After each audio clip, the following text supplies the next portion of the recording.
Hello प्यारे बच्चों, स्वागत है आपका हमारे YouTube channel Angad Maurya official में। तो फ्रेंड, आज की इस वीडियो में हम कक्षा 9 अध्याय 11 यानी कि रचनाएं पढ़ने वाले हैं, यानी कि कंस्ट्रक्शन। देखिए बच्चों, ये अभ्यास शुरू करने से पहले जितने भी यहाँ पे रचनाएं आपकी दी गई हैं, सबसे पहले मैं उनको सॉल्व करा देता हूँ, ताकि जब आपको रचना आती रहेगी ना, तब आप इनको अच्छे से सॉल्व कर पाएंगे। यानी कि जो इनके क्वेश्चन हैं सब रचना पे ही आधारित हैं। तो 3 प्रकार की यहाँ पे रचनाएं आपके लिए दी गई हैं, रचना 1, रचना 2, रचना 3। ओके, तो ये रचनाएं क्या है, जैसे प्रमेय होता है वैसे ही क्या है, रचनाएं हैं। तो इन रचनाओं को सीखना बहुत ज़रूरी है। ओके, यदि आप इन रचनाओं को नहीं सीखोगे ना, तो अच्छे से क्वेश्चन समझ में नहीं आएगा। तो इस रचना को सीख लीजिए, देन इसके बाद हम क्या करेंगे, चैप्टर को स्टार्ट करेंगे। ओके, तो ये समझिए आपके क्या है, परिचय आपका मैं करा रहा हूँ यहाँ पे। तो मैं सबसे पहले रचना 1 सॉल्व करूँगा, फिर रचना 2, रचना 3। देखिए जो रचना 1 है बच्चों, ये क्या कह रहा है, पहले इसको समझिए। रचना 1 में कह रहा है कि एक दिए हुए कोण के समद्विभाजक की रचना करना। दिए हुए कोण के समद्विभाजक का मतलब क्या होता है, यानी कि उसको 2 बराबर भागों में बांट देना। अब 2 बराबर भागों में बांट देना, इसके लिए बहुत से क्वेश्चन हैं। ओके, तो मैं यहाँ पे आपको फिगर समझा देता हूँ। इसकी जो रचना है मैं आपको जब अभ्यास सिखाऊंगा ना, उसमें करा दूंगा, क्योंकि सबका अलग अलग रचना होगा। रहेगा तो सेम ही, लेकिन इसे 90 डिग्री दे दिया तो बोला कि इसकी मतलब समद्विभाजित कीजिए तो 45 का बनेगा। 60 दिया तो 30 की रचना कहना पड़ेगा। तो ऐसे हमको कहना पड़ेगा। ठीक, तो मैं आपको फिगर बनाना सिखाता हूँ कि कैसे आप क्या करेंगे, दिए हुए कोण के समद्विभाजक की रचना करेंगे, यानी कि उसको 2 बराबर भागों में बांटेंगे। बात समझ में आ रही है ना। तो रचना 1 मैं यहाँ पे सॉल्व कहना शुरू करता हूँ बच्चों। देखिए बच्चों, यहाँ पे आपको क्या कहना है, कोई एक रेखाखंड या फिर कोई एक किरण ऐसे आपको खींच लेनी है। ओके, तो चलिए मैं यहाँ पे एक क्या करता हूँ, ऐसे रेखाखंड खींच लेता हूँ या फिर किरण खींच लेता हूँ। ओके, तो मैंने यहाँ पे एक किरण ऐसे खींच ली है। ओके, अब क्या कहना है आपको, ये आपकी क्या है, किरण है। देखिए मैं इसको ओ मान रहा हूँ, ए हमारा क्या है, ए है। ओके, ए हमारा ए है। आपको कहना क्या है, यहाँ पे मैं क्या कर रहा हूँ, 60 डिग्री का कोण बना रहा हूँ। फिर उसका मैं आपके क्या करूँगा, यहाँ पे समद्विभाजित करूँगा। ओके, आपको सिखाऊंगा कैसे समद्विभाजित करते हैं कोणों को। ठीक, चलिए अब देखिए आपको कहना क्या है, आप अपने प्रकार में, ये आपका क्या है, प्रकार है। ओके, आप अपने प्रकार में कोई दूरी यानी कि कोई त्रिज्या ऐसे आप ले लीजिए। अपने मन से जितना आप लेना चाहते हैं उतना आप ले लीजिए। तो चलिए मैं यहाँ पे इतना लेना चाहता हूँ, मैं ऐसे यहाँ पे ले लेता हूँ। अब आपको कहना क्या है, देखिए आपका जो ए नोक है, ए वाला जो आपका नोक है, आपको इस ओ वाले पॉइंट पे यहाँ पे रखना है। ठीक, यहाँ पे रखने के बाद ऐसे आपको एक अर्ध गोला बनाना है। आपने इतना बना दिया, आपको ऐसे इसको क्रॉस कर देना है। ओके, आपने क्रॉस कर दिया। अब आप देखिए ये जो त्रिज्या लिए हो, यहाँ पे जो आपने दूरी सेट की है, इसको अब छेड़छाड़ मत करिएगा। यानी कहने का मतलब है कि आप इसे छोटा बड़ा ना करें। आपने जितने पे यहाँ पे लगा के इसको काटा है, इसको लगा इसे यहाँ पे आपने बनाया है, इसको इतना ही दूरी रखे रहिए। अब आपको क्या कहना है, ये आपका जो आया है कटान बिंदु, ये आपका क्या है, कटान बिंदु है। तो अब क्या करिए, इस पॉइंट पे इस वाली नोक को इसी त्रिज्या के साथ आप इस पॉइंट पे रखिए और एक बार ऐसे क्रॉस कर दीजिए। देखिए बच्चों, चाहे आप जितनी भी दूरी लें, जब एक बार ऐसे गोला बना देते हो, फिर यहाँ से यहाँ पे क्रॉस करते हो, यहाँ पे यहाँ तक कट करते हो, तो ये जो पहली बार कट होता है ना, ये आपका 60 डिग्री का कोण बनता है। चाहे जितनी त्रिज्या लो, चाहे जितनी दूरी आप यहाँ पे सेट कर लें, आप जब पहली बार ऐसे एक अर्धवृत्त बना करके ऐसे एक बार यहाँ पे रख के काटोगे उसी त्रिज्या से, तो ये आपका 60 डिग्री का कोण ही बनता है। ओके, चलिए अब आपको क्या कहना है, इसको ऐसे, इसको एक नाम दे दो। मानते हमारा क्या है, ए ओ है, ए है, ए हमारा पहला जो कटा था बी हो गया, ए मैंने इसको सी दे दिया, इस पॉइंट को सी दे दिया। अब मैं इसको क्या करूँगा, ओ से मिला करके ऐसे आगे तक बढ़ा दूँगा। ठीक, चलिए तो मैंने क्या किया, इसको आधे तक बढ़ा दिया। ए हमारा क्या बना बच्चों, ए हमारा है 60 डिग्री का कोण। क्या है, 60 डिग्री का कोण। अब देखिए हमने यहाँ पे 60 डिग्री का कोण बना दिया है। अब हम क्या करेंगे, इसका समद्विभाजक करेंगे, यानी कि इसको आधा आधा बांटेंगे। कैसे बांटते हैं, कैसे किसी कोण का समद्विभाजक करते हैं, चलिए देखिए। आपको क्या कहना है, आप ये जो अब चाप लिए थे इसको क्या कहना है आपको, ऐसे आप अब घटा बढ़ा सकते हो, आपकी मर्जी। अब इसको मतलब जो था इसको घटा बढ़ा दीजिए। अब घटाने बढ़ाने का मतलब है कि आप क्या करेंगे, इस बी पॉइंट पे नोक को रखिए और आधे से अधिक यहाँ पे क्या करिए, दूरी को माप लीजिए, आधे से अधिक त्रिज्या ले लीजिए। यानी कि ये जो आप लेते हो त्रिज्या लेते हो, फिर दूरी चाहे जो बोल सकते हो आप, ओके। तो यहाँ पे रखिए, आधे से अधिक त्रिज्या लीजिए।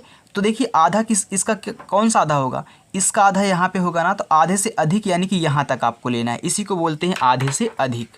तो चलिए, तो मैं यहाँ पे इस नोक को इस पॉइंट पे रखता हूँ और आधे से अधिक यहाँ पे बढ़ा लेता हूँ, यानी कि इतना कर लेता हूँ, इतना कर लेता हूँ। ये क्या है, आधे से अधिक हो गया, ओके। आधा तो यहाँ पे था, यहाँ पे, लेकिन मैं कह रहा हूँ कि आप आधे से अधिक लीजिए, तभी आप क्या कर पाएंगे, इसका समद्विभाजक की रचना कर पाएंगे, इसको बराबर भागों में बांट पाएंगे। तो आपको इस नोक पे रख के ऐसे क्रॉस कर देना है, अरे सॉरी, ऐसे क्रॉस कर देना है। अब आपको क्या कहना है, इस नोक को इस वाले पॉइंट पे रख के, इस वाले पॉइंट पे रख के ऐसे क्या कहना है, क्रॉस कर देना है, यानी कि काट देना है। अब देखिए ये जो आपका आ रहा है कटान बिंदु, ये जो आपका कटान बिंदु आ रहा है, इसको क्या कहना है, मिला देना है। ऐसे मिला दो, ऐसे मिला दो, ओके, इस ओ के साथ मिला दो। तो मैंने क्या किया, इसको ओ के साथ मिला दिया, मिला दिया ना। अब देखिए ये जो हमारा कटान बिंदु आया है, मैं इसको मान लेता हूँ कि ये क्या है, ओ ए बी सी, ए क्या है, मैं इसको डी रख रहा हूँ, ठीक। चलिए यही क्या है, अब देखिए ये जो बना है ये 30 डिग्री का हुआ, क्या हुआ, 30 डिग्री का हुआ। ए भी 30 का है, ए भी 30 का है, दोनों मिला के क्या है, 60 है। इसी को बोलते हैं कि दिए हुए कोण के समद्विभाजक की रचना करना। जब भी हम किसी भी कोण के समद्विभाजक की रचना करेंगे तो उससे आधे से अधिक त्रिज्या ले लेंगे और यहाँ पे क्या करेंगे, इसको काट देंगे, ओके, उसका आधा हो जाएगा। जब यहाँ से रख के यहाँ आपने काटा, यहाँ से रख के आपने यहाँ पे काटा, तो ये जो कटान बिंदु है इसको मिलाने के बाद ये आधा आधा क्या हो गया, बट गया, ओके। चलिए अब देखिए इसकी जो रचना है मैं आपको अब यहाँ पे प्रश्नावली में करवाऊँगा, ठीक, क्योंकि इसमें अलग अलग दिया रहता है ना, कभी 90 का दे देगा तो 45 का बनाना पड़ेगा, 60 का दिया तो 30 का बनाना पड़ेगा, 45 का दिया तो 22.5 का बनाना पड़ेगा। इसलिए मैं आपको लिखा दूंगा, अच्छे से आप याद कर लेंगे, ठीक। चलिए इसके बाद दो हमारी जो रचनाएं हैं यहाँ पे देख सकते हैं आप, दूसरी और तीसरी, इसकी मैं आपको रचना करके दिखाऊंगा, ठीक। चलिए तो दूसरा क्या है, एक दिए हुए रेखाखंड के लंब समद्विभाजक की रचना कहना। चलिए मैं इसको लिख लेता हूँ, इसके बाद क्या करूँगा आपको समझाऊँगा। चलिए देखो बच्चों, अपना जो रचना 2 है दिया है, एक दिए हुए रेखाखंड के लंब समद्विभाजक की रचना कहना, ओके। तो मैं यहाँ पे क्या करूँगा, एक रेखाखंड खींच लूँगा, एक रेखाखंड मैं यहाँ पे खींच लेता हूँ। देखिए ज़्यादा बड़ा मत खींचिएगा, छोटा सा ही खींचिएगा। चलिए तो यहाँ पे एक छोटा सा रेखाखंड खींच लो, इसको मुझे क्या करना है, 2 बराबर भागों में बांटना है, 2 बराबर भागों में बांटना है। देखिए आपको जो क्वेश्चन देगा ना, वहाँ पे इसका जो दूरी है, जितना आपको रेखाखंड लेना पड़ेगा उतना आपको बोलेगा कि 8 सेंटीमीटर ले लीजिए, 10 सेंटीमीटर ले लीजिए, 4 सेंटीमीटर ले लीजिए, और उसको आधा आधा यानी कि समद्विभाजित कीजिए। समद्विभाजित का मतलब ही होता है कि समान समान 2 भागों में बांटना, भागों में बांटना। यानी कि हमने यहाँ पे जो रेखा खंड लिया है इसको मैं क्या करूँगा, आधा आधा बराबर भागों में बांटूंगा। अब कैसे बांटूंगा वो सिखा रहा हूँ। देखिए आप क्या करिए, यहाँ पे जो आपके देखिए दोनों पॉइंट हैं, दोनों क्या होते हैं, सीमित होते हैं, क्योंकि वो क्वेश्चन में बोलेगा कि इतना आप खींच लीजिए। यानी कि ये दोनों पॉइंट सीमित रहेंगे, आप इनको बढ़ा नहीं सकते। क्यों? क्योंकि रेखाखंड होता है कि इसके दोनों बिंदु क्या होते हैं, सीमित होते हैं, ओके। जितना बोलेगा उतना ही आपको कहना है। चलिए अब देखिए बच्चों, यहाँ पे मैं मान लेता हूँ ए हमारा क्या है, ए है, ए हमारा पॉइंट क्या है, बी है, ओके। चलिए अब मैं क्या करूँगा, आधा बांटने के लिए हमने आपको क्या बताया था कि आप आधे से अधिक त्रिज्या ले लीजिए। किसी भी चीज़ को आपको अगर बांटना है तो आधे से अधिक त्रिज्या लेके काम करिए। यानी कि मैं क्या करूँगा, चलिए ए वाले नोक पर रख देता हूँ, यहाँ ए वाले पॉइंट पे रखिए और आधे से अधिक त्रिज्या ले लीजिए। तो मैं यहाँ पे इतना बढ़ा लेता हूँ, ये हमारा क्या है, आधे से अधिक हो गया। आधा यहाँ बीच में होता, लेकिन आधे से अधिक लेना है तो इतना ले लो। आपने इतना ले लिया है, तो इतना अगर आपको ज़्यादा तो नहीं पड़ रहा है, नहीं हो जाएगा। तो आप क्या करना है, इस पहले ए वाले पे रखिए, यहाँ पे एक चाप कट कर दीजिए, एक चाप लगा दीजिए, लग गया। चलिए अब फिर इसी से क्या करिए, इधर एक चाप लगा दीजिए, इधर दोनों साइड लगाना आपको, दोनों साइड लग गया। चलिए अब क्या करेंगे, इस बी वाले पॉइंट पे इसी त्रिज्या से, क्योंकि आधे से अधिक त्रिज्या ए भी है ना, यही त्रिज्या से आपका क्या करना है, यहाँ पे बी पे रखिए और यहाँ पे एक चाप लगाइए, सॉरी यहाँ पे एक चाप लगाइए और इसी से यहाँ पे एक चाप लगा दीजिए। आपने लगा दिया है। चलिए ये आपका जो दोनों प्रतिच्छेदन बिंदु आए हैं, जो कटान बिंदु आपका ये दोनों प्राप्त हुए हैं, इनको क्या कहना है, आपको मिला देना है। तो मिला देना है तो आप क्या करिए, इनको ऐसे थोड़ा सा डाट डाट करके मिला दीजिए। आप पूरा भी खींच सकते हैं, लेकिन हल्का सा डाट करिए, क्योंकि मैं इसको दो बराबर भागों में बांट रहा हूँ ना, तो हल्का डाट डाट करके ऐसे आप मिला दिया करिए। ठीक, आपने मिला दिया है। अब देखिए मैं इसको मान रहा हूँ, ये हमारा क्या है, ई है। ए जो कटान बिंदु आया है, देखिए क्रॉस कर रहा है ना, तो इसको मैं ओ मान लेता हूँ। ये जो हमारा पॉइंट है, इसको मैं क्या करता हूँ, डी मान लेता हूँ। ठीक, चलिए बच्चों, अब जैसे जैसे हमने बनाया है वैसे वैसे हम क्या करेंगे, रचना करेंगे। मैंने क्या किया था, एक रेखाखंड ए बी खींचा था, फिर ए और बी से आधे से अधिक त्रिज्या लिया था, क्योंकि यहाँ से ले लिया आधे से अधिक, तो यहाँ से भी तो आधे से अधिक होगा ना, तो ए और बी दोनों को साथ मानेंगे। मैंने ए और बी से क्या किया, आधे से अधिक त्रिज्या लिया और इसके बाद दोनों तरफ क्या चाप लगाया, इधर से भी दोनों तरफ लगाया, इधर से भी दोनों तरफ मैंने क्या किया था, लगाया था। तो मैंने फिर क्या किया, जो हमको यहाँ पे बिंदु प्राप्त हुए हैं डी और ई, दोनों को मैंने क्या किया, मिला दिया और इस कटान बिंदु को ओ नाम दे दिया, इनको ई और डी कर दिया। चलिए अब मैं आपको रचना दिखाता हूँ। मैंने रचना लिख के अच्छे से रखी है। अगर देखिए बच्चों, मैं पहले से लिख के नहीं रखता तो मैं यहाँ पे आपको बताता ना, तो उतना अच्छे से क्लियर नहीं हो पाता, ताकि आप उनको अच्छे से उतार लें, अपनी कॉपी में लिख लें। तो चलिए देखिए रचना हम देखते हैं अपने यहाँ पे रचना 2 की। देखिए रचना 2 मैंने यहाँ पे ले ली है। हमने लिखा है रचना 1 में लिखा है, सर्वप्रथम एक रेखाखंड ए बी खींचे। हमने सर्वप्रथम क्या किया था, एक रेखाखंड ए बी खींचा था ना। चलिए फिर दूसरे में दिया है, ए और बी को केंद्र मानकर, मैंने ए और बी को केंद्र माना तथा ए बी का आधा, इसी को बोलते हैं अधिक त्रिज्या। ए बी का आधा लिया ना, यहाँ से ए बी का आधा यानी आधे से अधिक त्रिज्या लिखा है। ये आधा हो गया, अधिक, आधे से अधिक, यहाँ पे आधे से अधिक ले लिया। त्रिज्या लेकर रेखाखंड ए बी के दोनों ओर चाप लगाए। मैंने क्या किया, आधे से अधिक त्रिज्या लिया था और यहाँ पे रख के पहले यहाँ पे और यहाँ पे चाप लगाया था, फिर उसी त्रिज्या से यहाँ पे रख के यहाँ से और यहाँ पे चाप लगाया था। ओके, फिर तीसरे चरण मैंने लिखा है, मान लीजिए कि, मैं इसको मोड़ दे रहा हूँ ताकि आपको समझ में आ जाए। चलिए देखिए, मान लीजिए कि ए चाप एक दूसरे को बिंदु डी तथा ई पर प्रतिच्छेद करते हैं। आपको दिखाई नहीं दे रहा क्या, दिखाई दे रहा है। चलिए देखिए, तो डी तथा ई पर प्रतिच्छेद करते हैं। तो डी तथा ई पर इन्होंने क्या किया, एक दूसरे को काटा है, प्रतिच्छेद किया है। प्रतिच्छेद का मतलब होता है काटना। फिर मैंने लिखा है चरण नंबर 4 में, डी को ई से मिलाया। मैंने क्या किया, जब काट लिया था तो इन दोनों को आपस में मिलाया था ना, वही मैंने लिखा है कि मैंने डी को ई से मिलाया।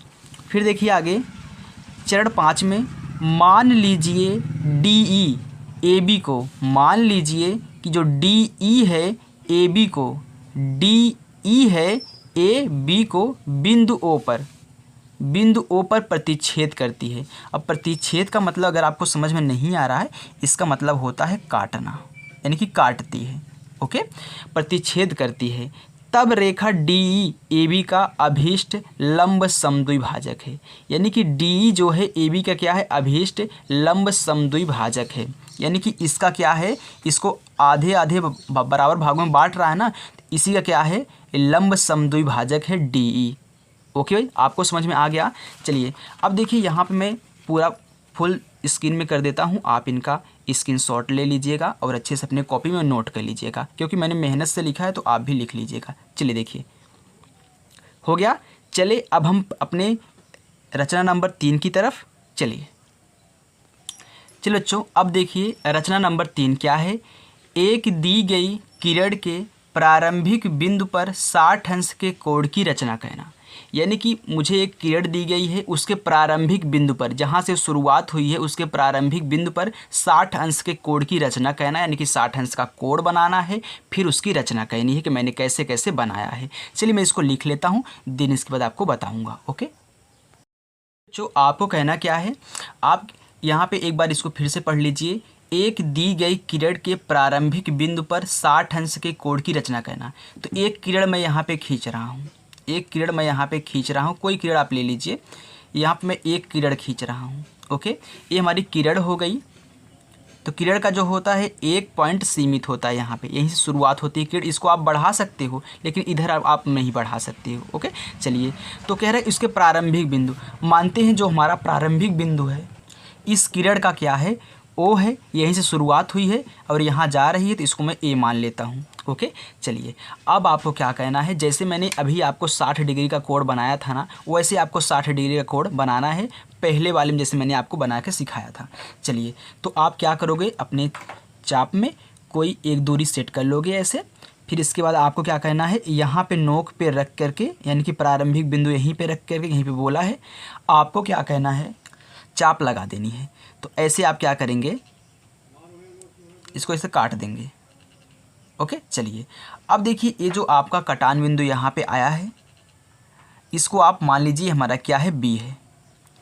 अब आपको क्या करना है, इसी पे रखिए, यहाँ पे रखिए और एक बार ऐसे क्रॉस कर दीजिए। मैंने आपको बताया था आप चाहे जितनी दूरी इसमें सेट करें, जब पहली बार आप इसको बनाने के बाद इसी से काटोगे तो 60 डिग्री का कोण ही आपका बनता है।